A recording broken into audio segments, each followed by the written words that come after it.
Could you see it, or was the laptop too far away? No, it was fine. I saw everything. And? And? Well, I did have a lot of energy. You hated it. Mom? Mom, are you speechless for some good reason? Because if you hated it... No. No. Theo, how could I hate what you do? Easy if it was really awful. Look, I need you to be completely honest with me because it's still not a good sign. That's why I'm taking my time to respond. Here we go. Okay, what did you mean by a lot of energy? Well, it reminds me of when you did your dance version of Pirates of the Caribbean. Really? I was 9 when I did that. You were. That bad? Like a 5-year-old throwing a tantrum? I wouldn't use that exact phrase. Then it's just plain awful. But I think you're stuck. Yeah, you think? Theo. Mom, I'm struggling here. I have this big chance and I'm just blowing it. You're overthinking it. My mind is like exploding. If it reminds you of what I did when I was 9, then I'm doomed. The grant reviewers loved your proposal. They don't need to be wowed by your drama. You know, they don't need this over the top. Over the top? Is that what you... I just want to tell her story, Mom. Her end. I mean, you know, she was captured by pirates and who knows what horrors. I can't find it. Reproduce what were her last seconds on Earth. The chilling fear before they forced her into the sea. Maybe I'm wrong for thinking I have some kind of inside connection just because she's my ancestor. Her blood, my blood. Maybe her blood was actually ice.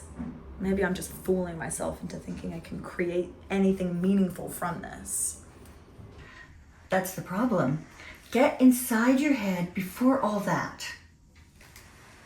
What do you mean before? You're flailing all over the place because you have no real center. Yes, see it through her eyes, but not at her last gasps. See her whole breath of life. I can't. Why not? Because I've already tried. I can't connect with her.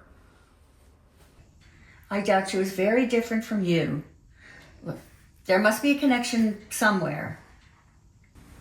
That's a huge assumption. Not really. She lived to be 29. You're 29 now. So you have the same name. You were both born in June. Wow, we're practically twins. Okay, just stop. Breathe. Turn off your mind and find hers. Enter into her psyche. Her what? Her psyche. You know, her soul. Mom, look, I'm just looking for the funding to start my own company and finally get my career on track to the place that I've always dreamed about. You know, I can guarantee you that the grant reviewers aren't looking for a psychological study on the subject. Maybe that's the problem. Maybe this, maybe that. I'm so tired of maybes, Mom. I need something real that catches me, you, anyone watching.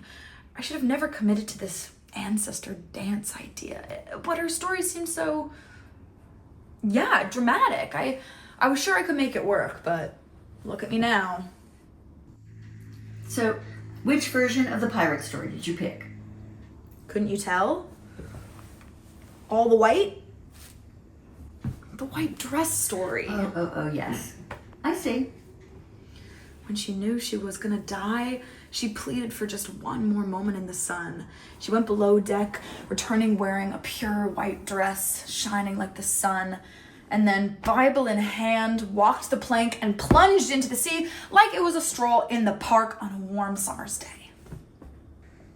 Well, if that's what you were after, I surely did not get that. Well, then what did you get? Someone who feels I don't know, afraid? Disconnected. Or maybe someone whose panic button was pushed and now is floundering around like a caught fish on a deck. Oh, great, thanks. I know you. You have shiploads of better ideas inside you than what I just witnessed. Maybe so, but they ain't flowing out now. I'm so stuck. I can't feel anything. I can't see anything. I feel nothing for Theodosia Burr Alston. Just stupidity that I chose her story for my big break. Did you get the package I sent you? Yeah. And? Did you open it? No, not yet. But whatever it is, it's not gonna help. Believe me. Please go get it. Just humor me. Okay. Even though I have a lot of pull at the museum, it was really hard for me to convince them to let me borrow that stuff. It's a dress. Not expecting that. Oh, it's authentic. Worn by the Theodosia Burr Alston, daughter of the Aaron Burr, who dueled with and killed the Alexander Hamilton.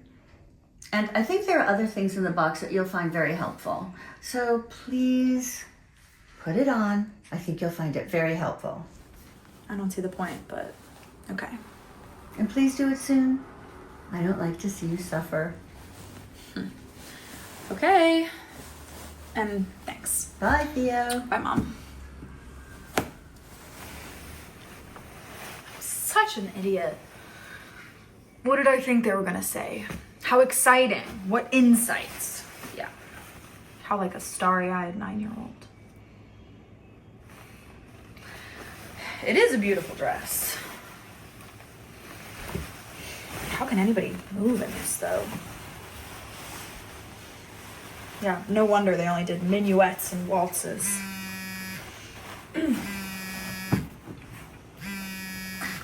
Yeah, hi, Sylvia? No. It's good. I just showed my mom the whole thing and she like confirmed it's a disaster. I don't know, I'm getting really panicked now. She like sent me this whole box of old stuff and like it's gonna help me get into Theodosia's psyche. Yeah, like if I wear her dress, some kind of magic will happen.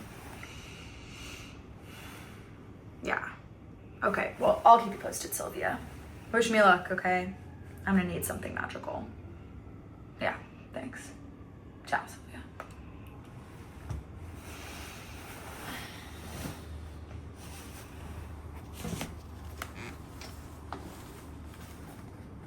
Wow. These look like originals.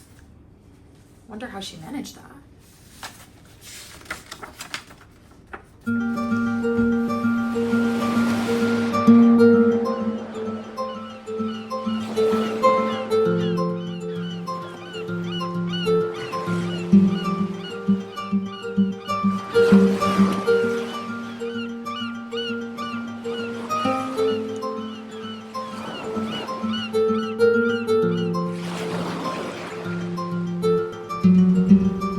Here, bound in your Moroccan red is the evidence of so many years, so many tears, in letter form describing in great detail the careful education of me, the one and only Theodosia.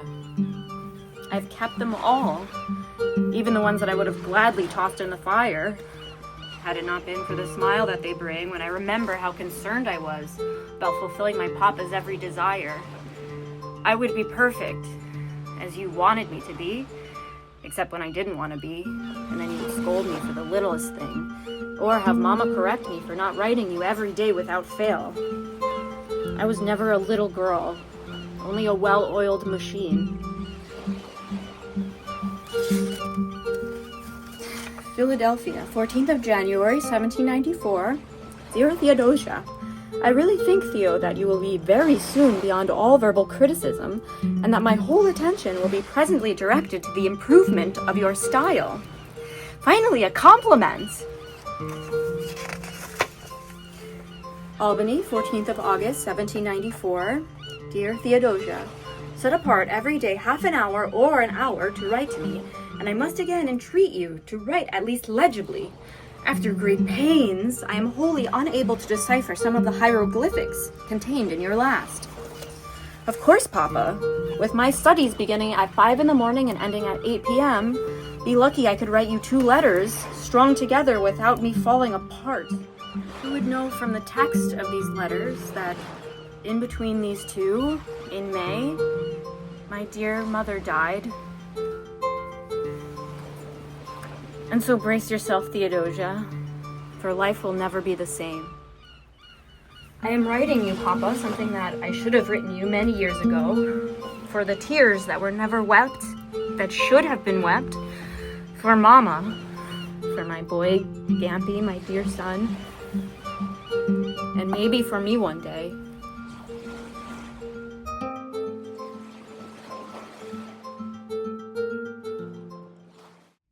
Did you look at everything? I am certain you'll be very surprised at what you'll find. Did you open the book with all the letters? And the dress? Yeah, I didn't put on the dress yet. I'm working on it. Are these original letters? They're copies made to look like originals. They're kept in our exhibit. I kind of borrowed them too, but they won't be missed. We lend exhibit materials out all the time. Oh, but please do be careful. These are letters from father to daughter mostly, some from her to him. Just read them. You aren't going to be able to create the dance I know you're capable of, unless you do. Trust me, it will all make sense. Just be patient.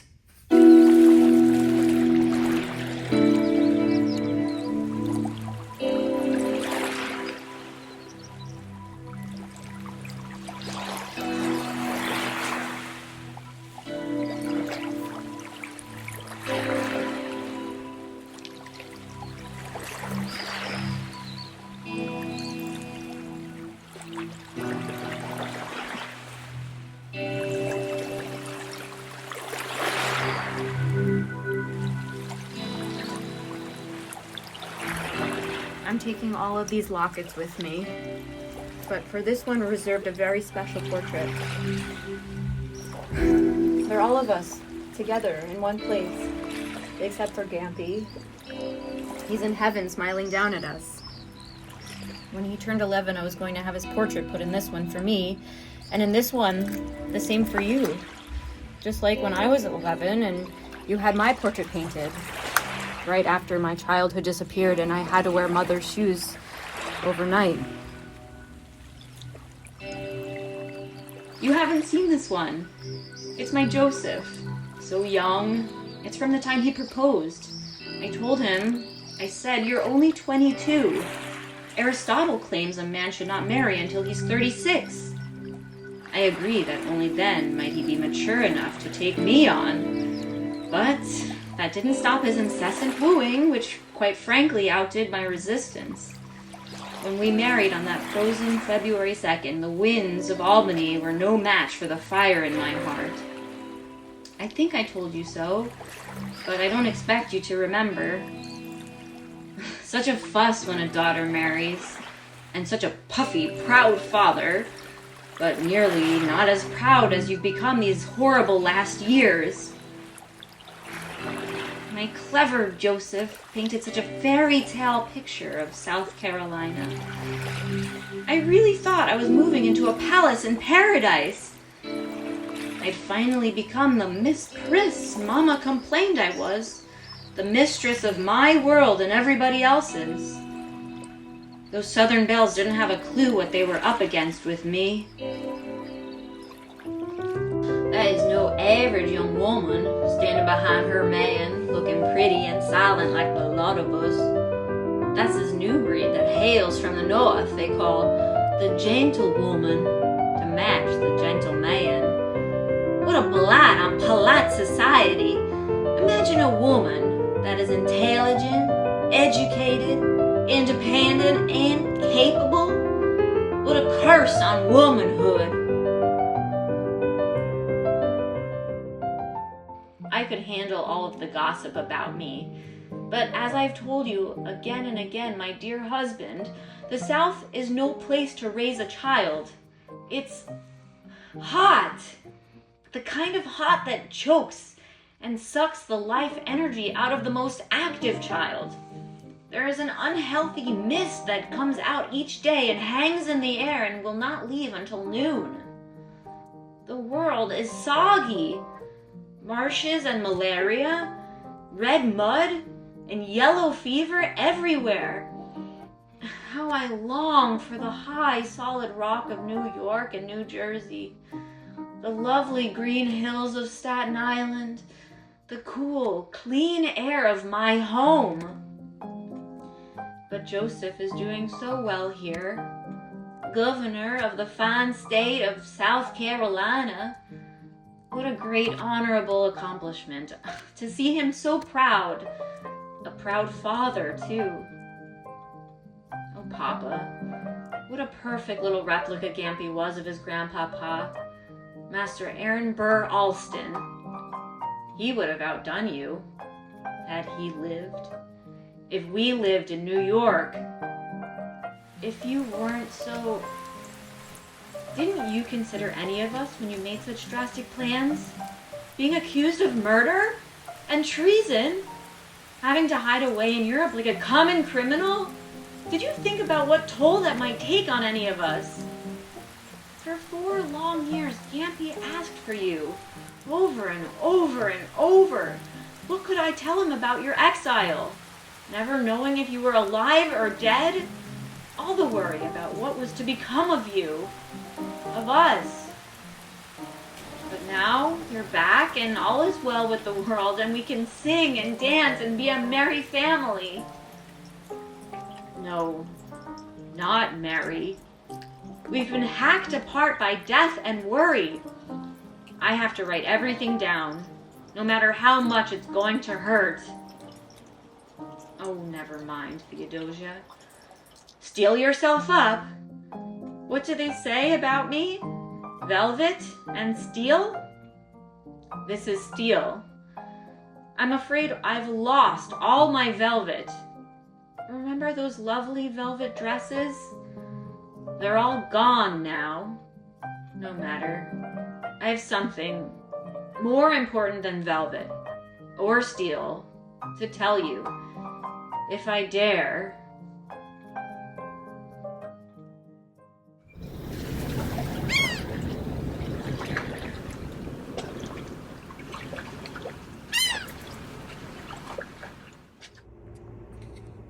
No, I think you should put on the dress. When you wear someone's clothing, you might have an insight into their life. Like that kind of hands-on education, it's a valuable thing. You know, in the wrong hands, it can be lethal. Apparently, it was for Theodosia.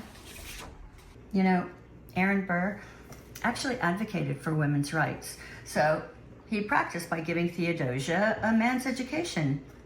He did have some redeeming qualities. Yeah, not enough to excuse or justify how he went about doing it. And her mother was just as bad. She enforced everything her father wanted Theodosia trained in. And if she complained, he'd just say she should work Theodosia harder and for more hours. Her mother was educated in the same way, so she understood that kind of training. Yeah, it's almost as bad as child labor. Theodosia's mom, she was a brilliant intellect as well. Before she married Aaron Burr, she held gatherings in a private literary salon that she ran herself. It was always full of men. Yes, lots of men. No women. She was, and her daughter was too, just anomalies, like a sideshow at the circus or a freak, exotic curiosities. That's what you think? You know, the first recognized women writers literally wore men's pants, and they didn't show up until the 1830s. Dorothy Parker didn't come along until the Roaring 20s. We are talking about the 1700s. Theodosia's mother, she was the first of her kind, and she paved the way for the rest of them. Yeah, you mean Aaron Burr did. Stealing another man's wife and then making sure they turned their daughter into a freak. Look, Mom, I am running out of time. I have less than 3 days to be brilliant, and I'm wasting it on all this useless history. Oh, history is never a waste of time. Look, I get you're panicking, but I'm telling you, you are going to have a eureka moment. Deep breaths.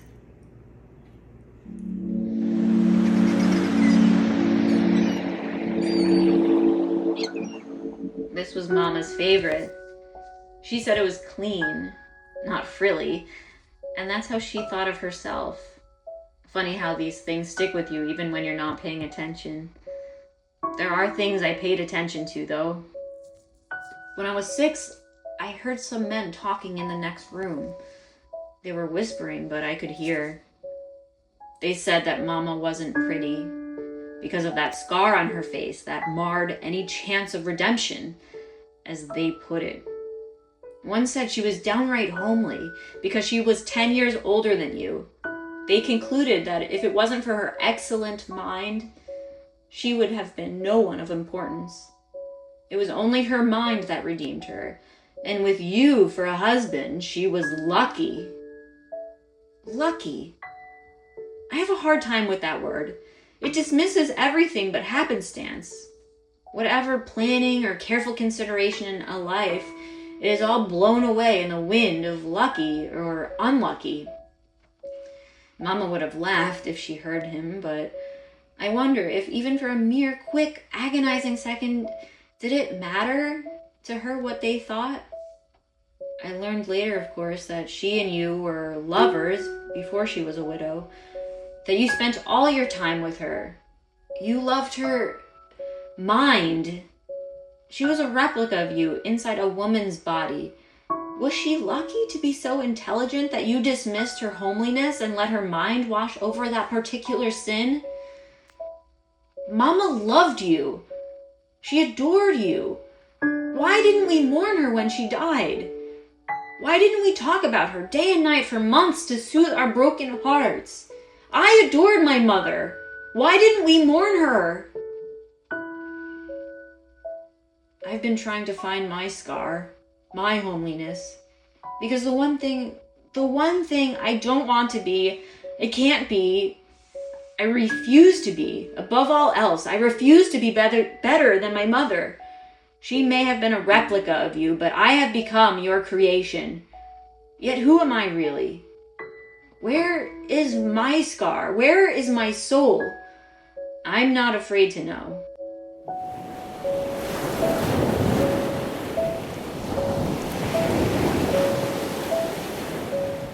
Oh, I found some other items belonging to her.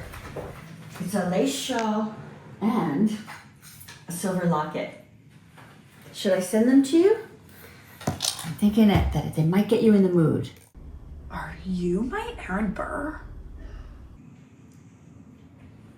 Oh. I hope not. That doesn't sound good.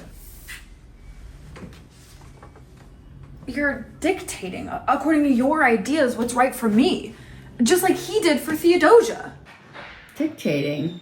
I don't mind you telling me I should explore her life to see her clearly. Look, I get that, but I'm thinking I'm feeling it's worse. Worse? Like, you're trying to make me become you, like he did to her. You missed out on your dancing career, yes, and I know that wasn't all because you had me. You could have still tried, though. You let it go. And ever since I've been seriously working hard on my own career, you're pushing me to become you. Me? I would never want you to think that I was... Look, you may not realize that you're doing it, but that's what I feel, okay? It pushes me over the edge. Like, I want this, Mom, badly, but I can't be my own person. Like, you're working to form me into something before I've had a chance to decide for myself. Oh, no, Theo. I've made a lot of mistakes. I'm trying to help you not make them too. I can't push you into being the real, original version of you. Nobody can. The more I read about this Theodosia, the more I feel like I'm her. I'm feeling a little too connected now. I thought that would be a good thing. Understanding her is one thing, but this is too much. Her father was trying to mold her into his creation, you know? He was the potter, she was the clay. Is that how you see me? As some blob of uninformed clay needing someone wiser to mold me? Of course not. The pressure made Theodosia into two different people. There was even a joke about it. They called her Miss Velvet and Miss Steel. I think her steel side was loving her father. It caused her more grief than happiness. No, she was only perceived that way because she was sick and exhausted and afraid.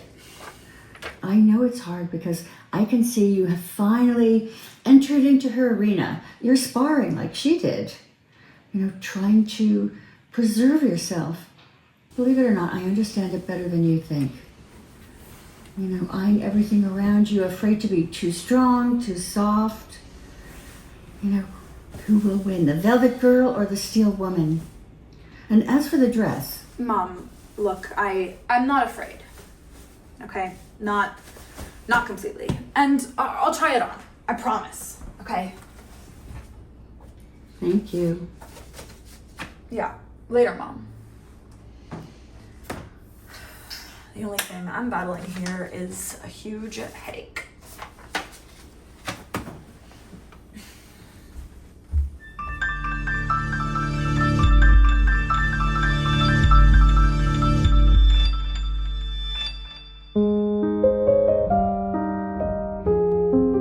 Indeed, my dear little Theodosia.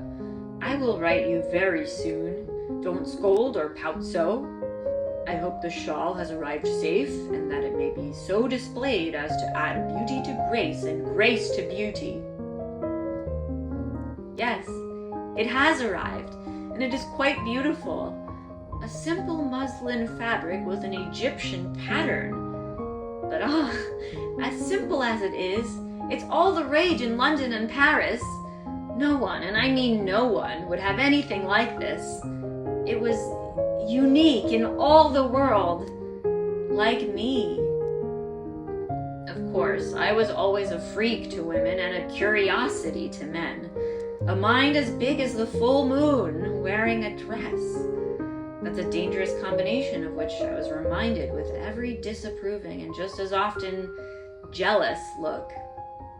I became by design an unformed freak, one stuck inside a mind cocoon with no way out. Oh yes, I loved it, being neither man nor woman, nor beast nor saint. For a season of my life I have anyway, but now I'm lost in that South Carolina mist. You have taught me, disciplined me since a young girl to write essays, dissecting and analyzing the great classics. My essays must be intelligent, well-formed, clear, to the point, with keen analysis and insight, demonstrating a sharp wit, the pinnacle of intelligence on display. All this about the works of others. Now it's my time to write this simple essay of me.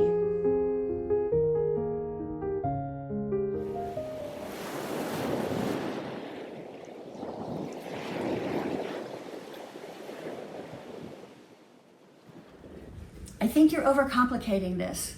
I know you've entered into her arena now, but it's better if you see it as a simple connection, like woman to woman. Well, I didn't find anything helpful wearing her dress. I could barely squeeze into it, honestly.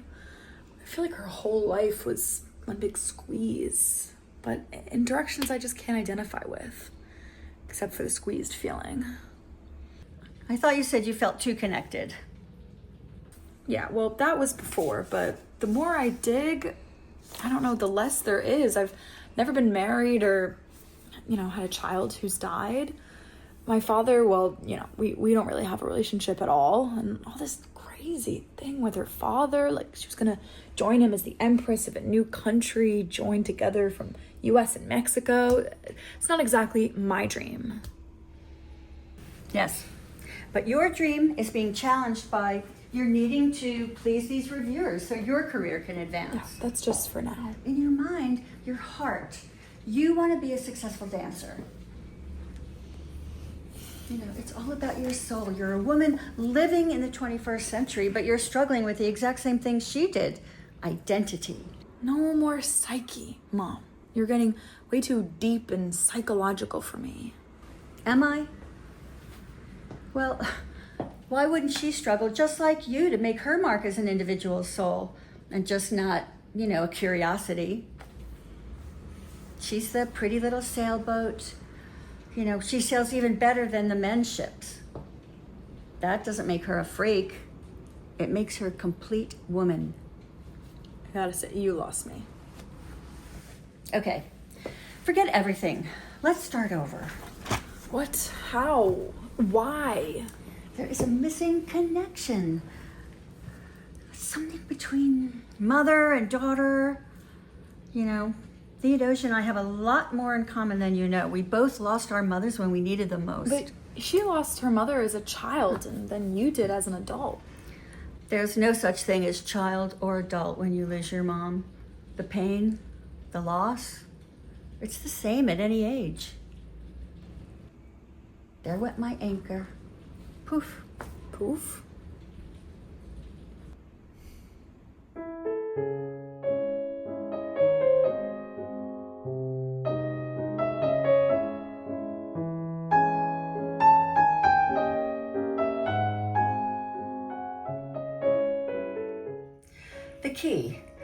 The key is plain and simple. It's fear.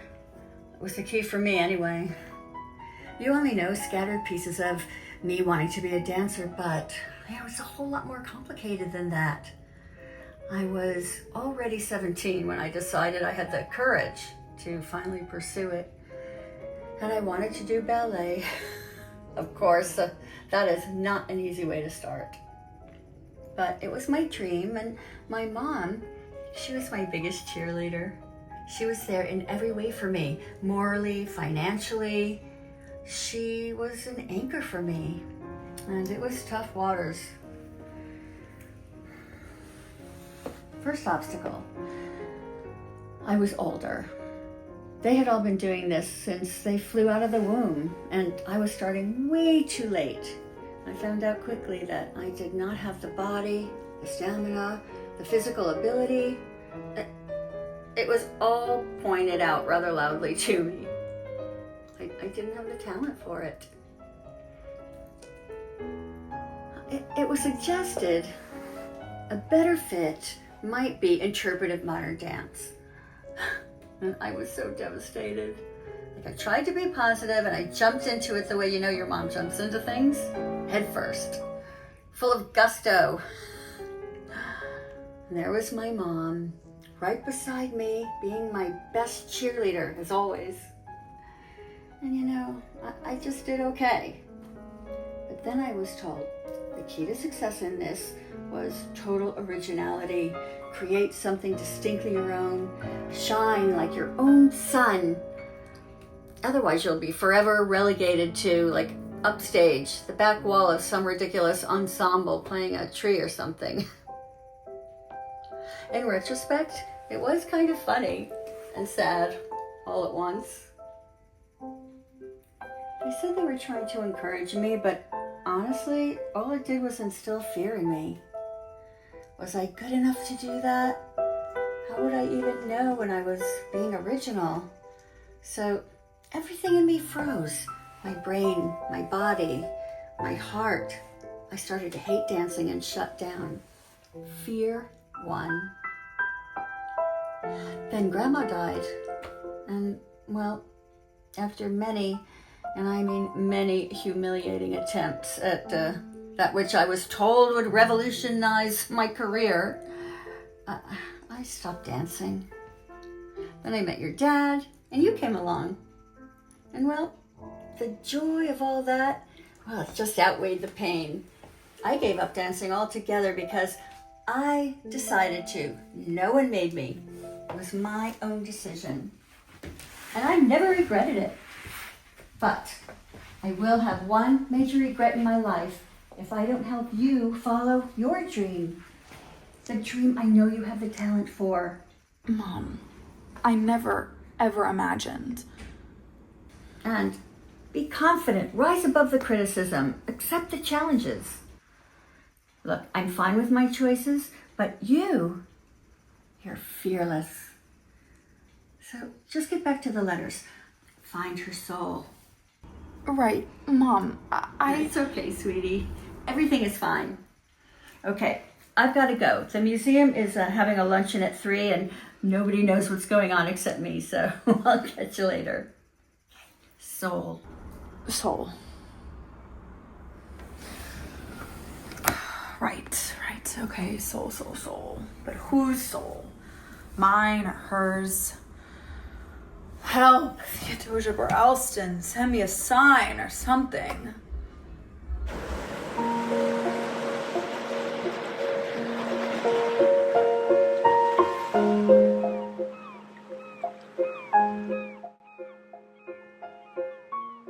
I'm not afraid to pursue this quest to tell you the truth.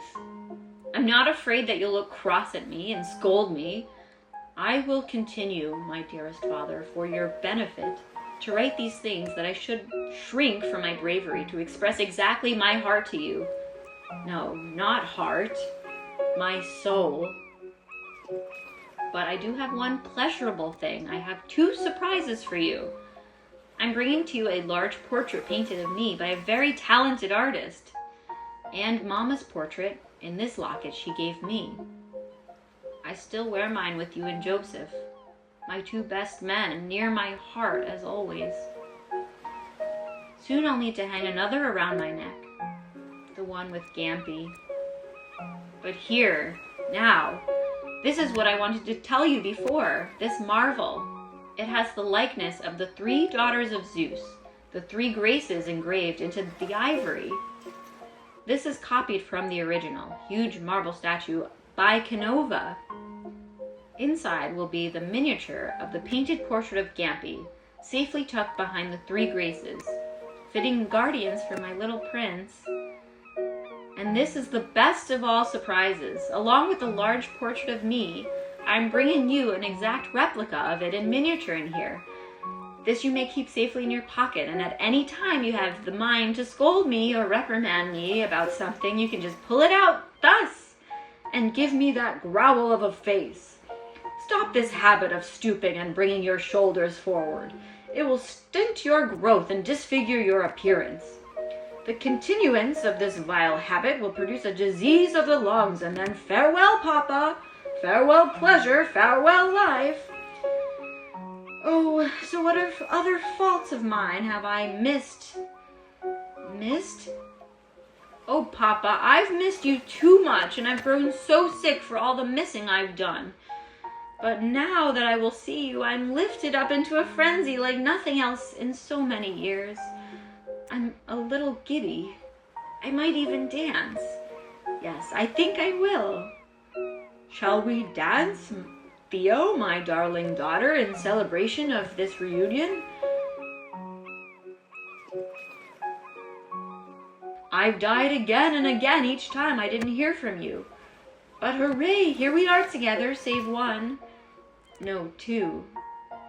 Mama, Gampy, those we love, gone. But we go on. We are strong.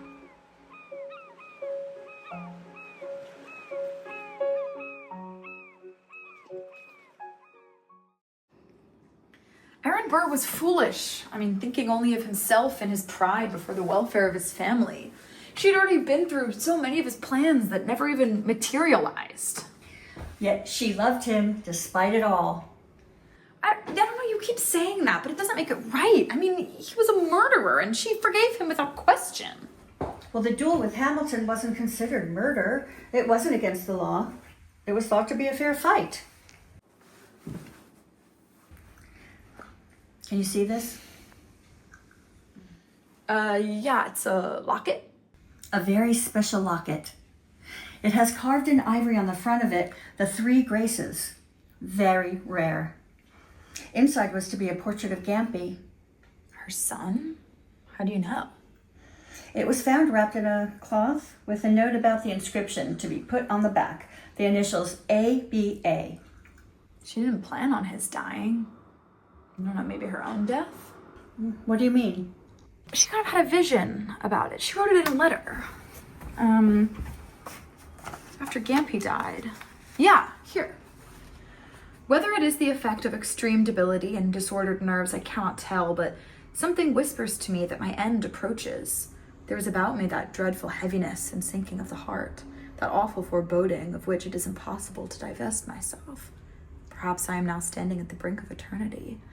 But I don't believe it was just the death of her son that depressed her so much. It was her father who drove her to this place of despair. It's kind of a dance of death, whether off a ship's plank or into madness because of too much devotion to a madman.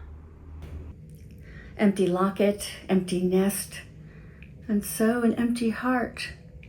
Oh, that poor, poor woman. Still, there has to be something more.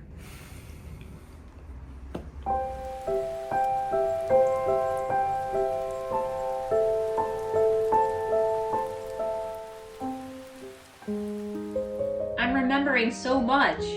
It's like a flood to write. Yet I must get it down on paper, correct words, spelling, punctuation, tone, meaning. But here, there's something else I never told you. You said once I should try my hand at writing fiction. Well, I was finally inspired. And you'll never guess by what?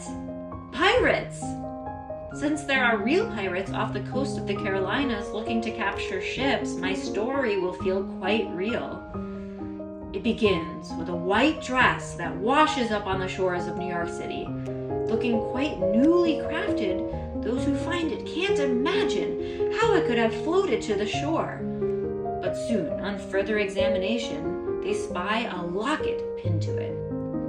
Inside is a portrait of a young lady, well-bred, queenly, dark-eyed in hair.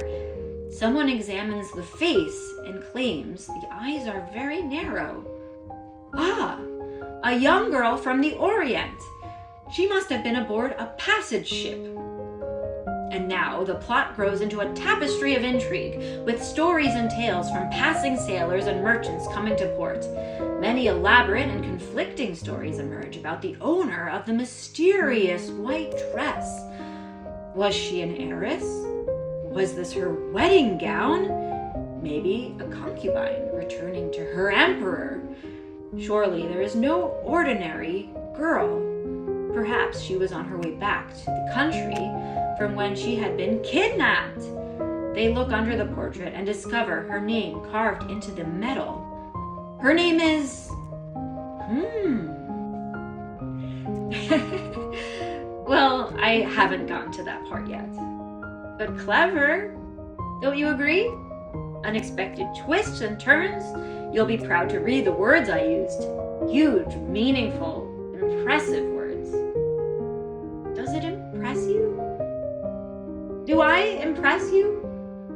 My strong papa, to me you appear so superior, so elevated above all other men.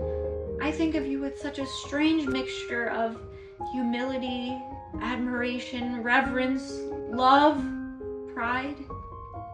My best qualities seem so insignificant in comparison. You are my God on this earth. God in heaven owns my soul, but you hold my heart in your hands.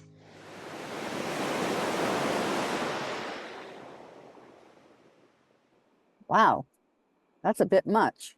She sounds almost... Yeah, like she's in some kind of Aaron Burr cult. I'd have escaped with my husband and child and run far, far away where you couldn't have that kind of control over my life. No, but she did just the opposite. I know, and I don't understand her at all. Why won't she stand up and just live her own life? She's weak. Weak? I don't think so.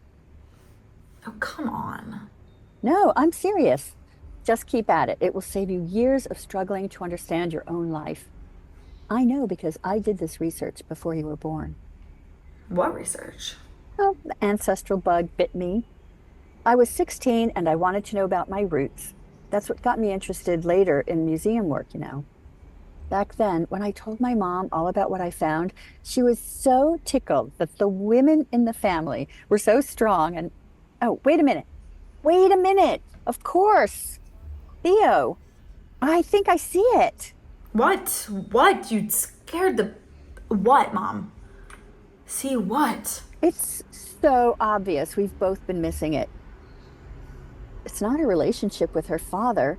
It's all about the mother and the daughter. Go back to the letters and try to find the... Mom? Mom? Oh, jeez. Great time to lose the connection. Mom, find the...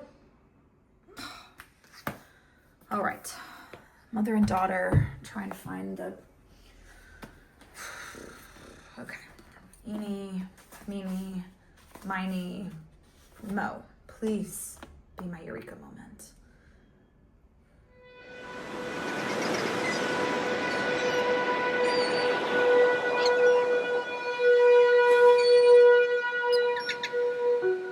Mama believed deeply in your training of me because she'd been trained the same way. So by 10, I was expected I could handle anything thrown at me, and with grace and without complaint. I was Mama in miniature. She understood me. We were made from the same mold. She wore this dress a week before she died. She looked so beautiful, angelic. The cancer was quick. What did I know about such things at that age? When Mama died, we consoled each other with silence. For me, that silence became a kind of cancer inside me, growing, gnawing at me every day. Why didn't you see that? An anchor in my life died, and that's when I lost all perspective of myself, my soul. Gampy's been buried in the ground now these 6 months, and as with Mama, we're nearly silent about it. Oh, his father weeps in secret, I hear him, but when we are together, when we are in that fragile state of deep sorrow, there is silence and no tears. When he was born, he ripped the womb coming out of me, and I was set apart by a sickness in body that has never vanished.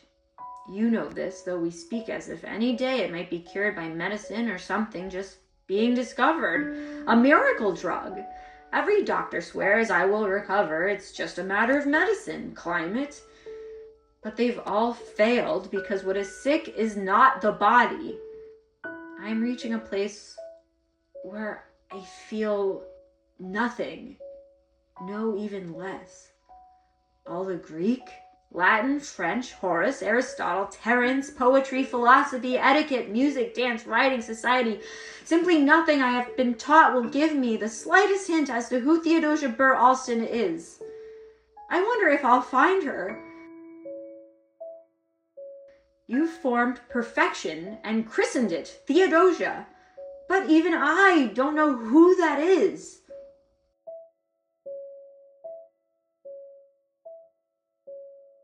But maybe it is best to turn our minds to the present endeavor. The truth is, yes, Papa, I will fully embrace you with all my heart, but not my soul. If my soul is indeed alive, it's joined with Mama's in the dance of scars. Even now, thinking of this, I feel myself running out of the choking Carolina mist into the morning sunlight.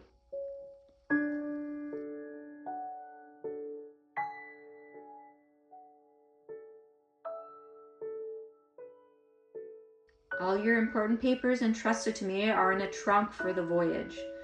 They'll be with you soon to start the autobiography, the truth recorded for those who seek it. I'm taking these shawls too to show off in New York City, our real home, and I'm taking the lockets, except Gampy's. I'll leave it here with Joseph for safekeeping. And I'm taking Mama's white dress. Everything else is packed and ready. Tomorrow, I leave for Georgetown. On the 30th, I board the schooner Patriot With your Dr. Green, who you've sent to nurse me into some kind of health along the way, I suppose. And with all the wars raging within our hearts and minds and souls, we will sail swiftly up the coast. In 5 or 6 days, we will be in each other's arms, and I shall forget all my pain and what I have written here, and I will weep for joy.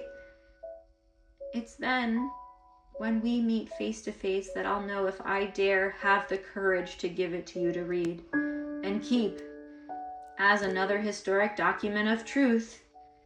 My truth. The search for it, anyway.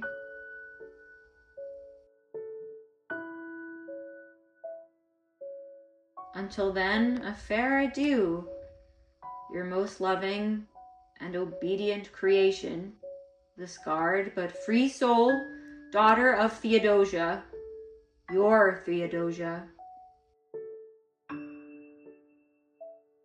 Me. And now for some sealing wax to seal the deal and be on our way.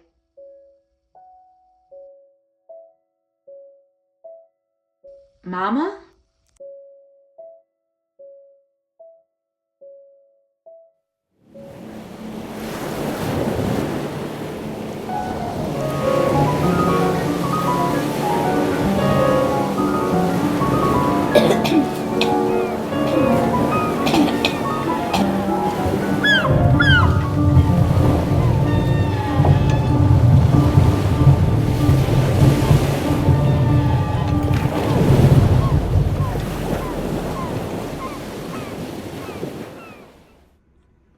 You're a genius, Mom. Oh, wow. What brought that on? Do you have a fever? In a way, yes. A good one. It's weird, but thank you. It's coming together. I think I found her psyche. That disconnect is now maybe connected. You're getting way too deep and psychological for me, Theo. Okay, touche. You got me. But look, I found something. Well, listen to this. She went to meet her father, but she never confronted him and found the peace that she was after. But I think even if she had, she still would have felt lost because it wasn't with him that she needed to be honest. It was with her mother. She lost her as if she was lost at sea. She felt hurt, abandoned, and dumped on with her mother's responsibilities. She was angry in an emotional way, a sea of troubles. Look, I have no idea if she actually felt any of this, but if she had, if this is right, then she really needs to reconcile with her mother. That's it. That's what? That's the dance. A dance of healing, of reconciliation, of oneness. I don't know, maybe I'm wrong, but it feels so right. It may sound super dramatic, I know, but she was wearing her mother's white dress when she died. That was her way of making one last connection. And I think, and now go with me here on this one, I think it's my original Theo observation, that she and her mother are kind of, twins? They were the same in every way from the start. Both knew about being molded by men while struggling to be true to themselves. And they both knew about making huge sacrifices for love. I mean, they weren't exactly alike, just opposite sides of the same coin. Together, they could make one whole woman, one whole, complete soul. So, that's the eureka we've been waiting for? Yes. And what's so amazing is now I understand everything I need to do. I couldn't choreograph it just for me. It's meant to be performed as a duo by mother and daughter. Together, the two become the dance of the one soul. One soul and no fear. I see it now.